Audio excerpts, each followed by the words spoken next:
mga idol, paalis na po tayo papuntang bundok para mag-harvest ng honeybee. Sana swertihin po tayo ngayong araw kasi kahapon po medyo bago pa yung na kita po namin. Pero sana ngayon swertihin po tayo mga idol. Laging abang lang po. Okay. Sa susunod naman po, laging update lang po sa mga bagong post. Andito na po tayo sa bundok. Maghahanap na po tayo ng honeybee.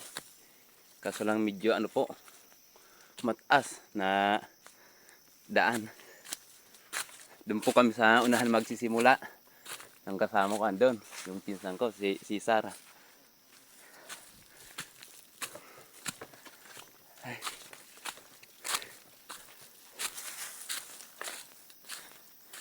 Sana po, surtihin po tayo ngayon ng honeybee.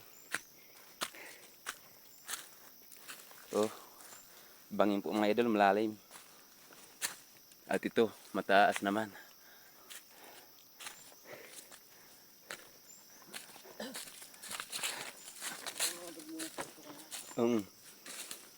Dugmo na ini. Ay, pagang doon na ako. Awa na rin.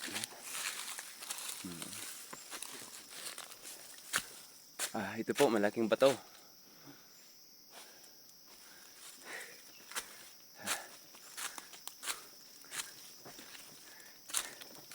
Maraming kinayasan ng mga labuyo.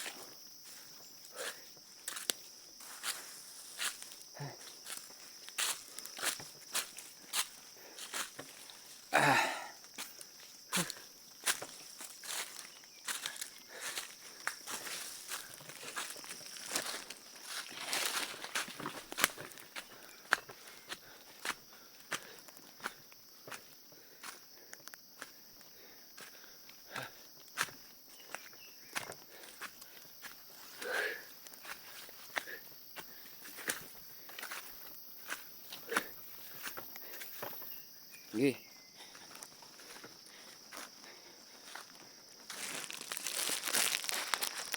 Sige, paalam po mga idol. Ingat po kayo at ingat po tayong lahat. Sana po surtihin tayo ngayon. Okay, paalam.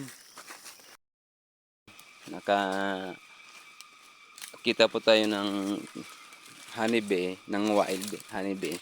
Kaso lang medyo bago pa. Wala pa tong katas. You know. Oh. Na ng dahon. Wala pang katas to, ngayon. Medyo bago pa, alang-alang pa mga idol na pausukan kasi baka malit pa yung kanyang bahay. Pero sobrang laki sana, kaso lang talagang sobra pang bago. Sabot nga. Mga mga idol. Mga isang linggo. Pwede na to. Mga idol. Yan po.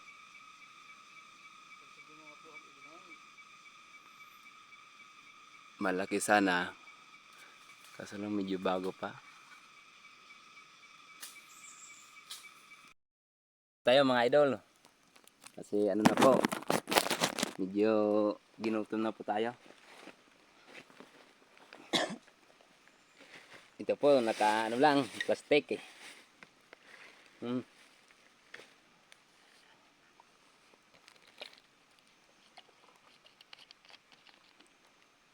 Yeah. Shout out kay Carpur Fire at saka Carbuk TV. Medyo makulimlim po dito ngayon sa bundok. Kaya hindi tayo makapanghanap masyado ng wild na honeybee.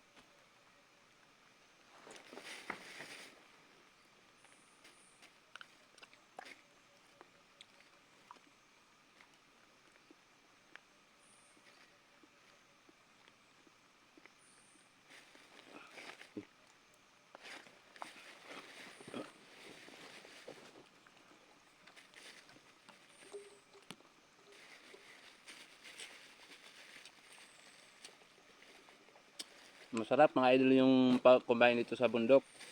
Tulad ngayon medyo anong panahon, palimlim at malamig dito.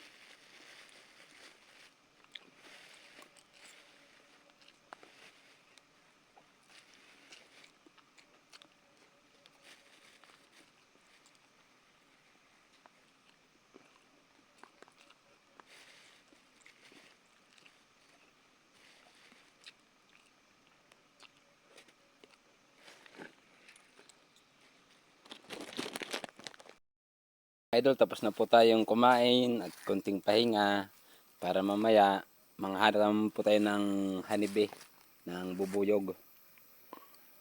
Sa ngayon po, di pa po tayo nakakita. Kanina, mayroon sana kaso lang bago pa, mga idol. Hindi pa pwedeng harbisin. Yan, dito po kami ngayon sa bundok. Yan, mga idol. Sige po, idol. Okay, babay muna.